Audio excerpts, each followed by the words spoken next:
that I would get to share my story. But here I am with a crazy mother-in-law story. I have used fake names because I have a daughter and don't want to be recognized. To be honest, my story doesn't even start with a crazy mother-in-law. I was married to my high school sweetheart, Daniel, for 3 years.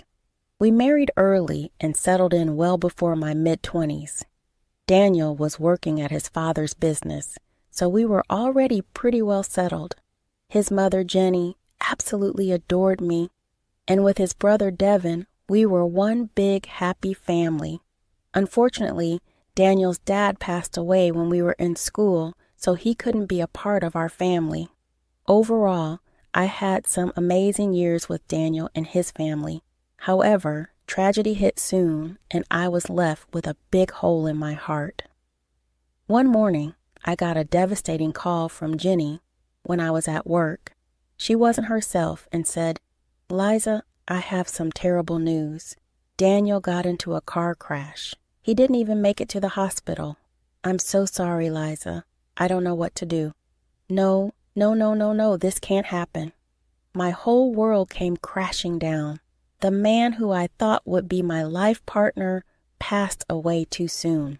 I was a wreck. It was a really dark time for me and Daniel's family. What was worse was the fact that I was 5 months pregnant with our child, Lily. Honestly speaking, I still have trouble thinking about those days. Daniel may have gone, but I know he will always be a big part of my life. I gave him a part of my heart, and he took it with him when he died. Suddenly, my world changed like hell. Jenny couldn't cope well with the grief. She fixated herself on me and my pregnancy. Jenny had this weird notion that Lily was a reincarnation of Daniel. She would constantly call my unborn child her baby and try to make decisions about my body. Dealing with Jenny was hell. She always said, "You better not think about moving on, Liza. I'll never let you leave with my child. Lily is always going to be with me and Devin. I have already set up a nursery in my house. She will come live with me when she is born. Devin will be her dad. He is Daniel's brother after all." Jenny, I know you're having a hard time dealing with Daniel's death. Trust me, I'm just as bad, but you can't control me like this. This is my child, not yours. How dare you say this to me? Lily is my child. I will do everything in my power to keep her with me. Don't you dare think you can take her away. As the days passed, Jenny became extremely unhinged. We tried having multiple family discussions about her behavior. We said, "You need to stop being so obsessed with Lily. This is very unhealthy, Jenny. Mom, we are worried about you. You're acting very strangely. I think you should consider therapy. The only one you should worry about is Liza. I know this girl. She'll run away with a new man once the child is born. She'll take away Lily and raise her with someone else. Devin, you can't let her do this. She is your daughter, too." Mom, you're not making any sense. Daniel is the father of Lily. A new man will not replace him. I'm her uncle, and that's it. I will be there for her, and so will you. But ultimately, she is Liza's daughter. Jenny never listened to us. From hosting a baby shower for herself to demanding presents in the delivery room, Jenny did a lot of things.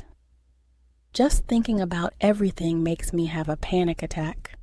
Devin did his best to control his mother. However, she never improved.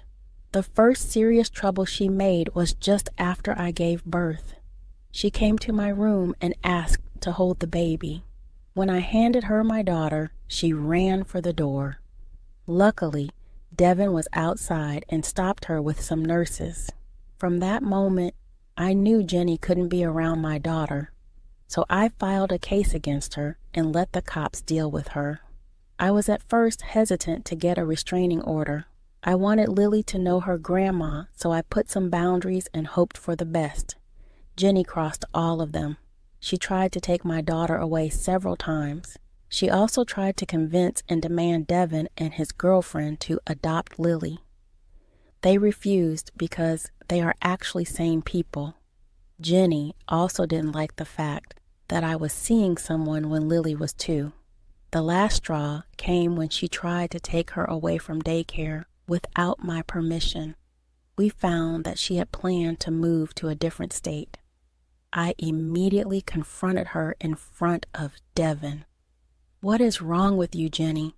How many times do I have to tell you that you can't see my child without my permission? Even the courts are with me on this, yet you still keep trying to take her away. Lily is my child, and she deserves to be with me. I'll keep her with me until Devin and his girlfriend get married. Then we will be a happy family. You can go have a new child with your boyfriend." "Mom, you can't say or do things like this.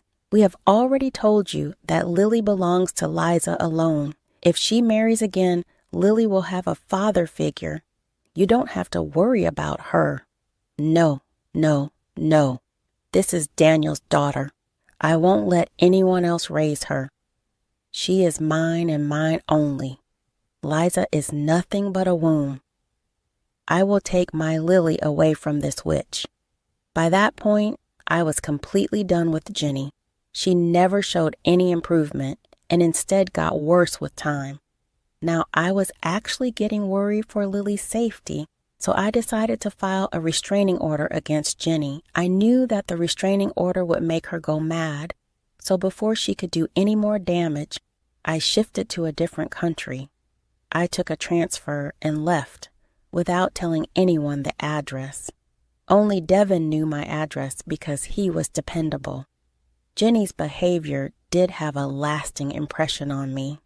I was always paranoid that she would take my child. The first year I moved was hell. Ultimately, I got therapy and decided to get better for my daughter. I was also developing a good connection with Carlos, who was a local resident. He was the reason I moved to the county. Carlos loved my daughter a lot, and they quickly formed a great bond, so I was sure that the relationship would work out. Jenny did find out about Carlos and tried to call. "You cheating witch! I'm sure you have been cheating on me. I will never let you live in peace. I'll bring Lily back to me. Just wait." "Jenny, I have a restraining order against you. I don't want to do this, but you have left me no choice. If you really love Lily, you should get therapy and get better for her." "Don't tell me what to do, Liza. I don't need therapy. I only want my baby Lily back. One day, I will take her away from you. Then all you will do is cry." That one phone call was enough to send me into a spiral again. Carlos and my therapist had a tough time soothing my fears. My paranoia skyrocketed again. My world got dark. Somehow, I managed to deal with the situation and kept all these conversations as evidence. Thankfully, with her horrible behavior, I was able to get the restraining orders renewed every time they expired. My solace was in the fact that Jenny never knew my new address. For the next few years, things went pretty well for me. I was slowly starting to cope with my mental health problems and tackled Jenny at the same time.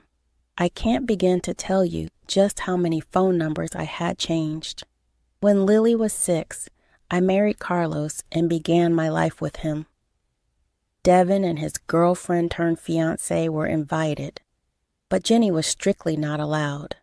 When Devin went home from my wedding, he did call me about Jenny. He said, "Liza, Mom found out about your wedding. I think one of your friends posted a picture and she saw it. She's not happy about this." What do I do, Devin? I'm tired of running away from Jenny. Even after years of filing a restraining order, she keeps harassing me. I'm exhausted. Stern, Liza. I'm doing my best to handle her. I think your marriage and my engagement have given her fresh ideas.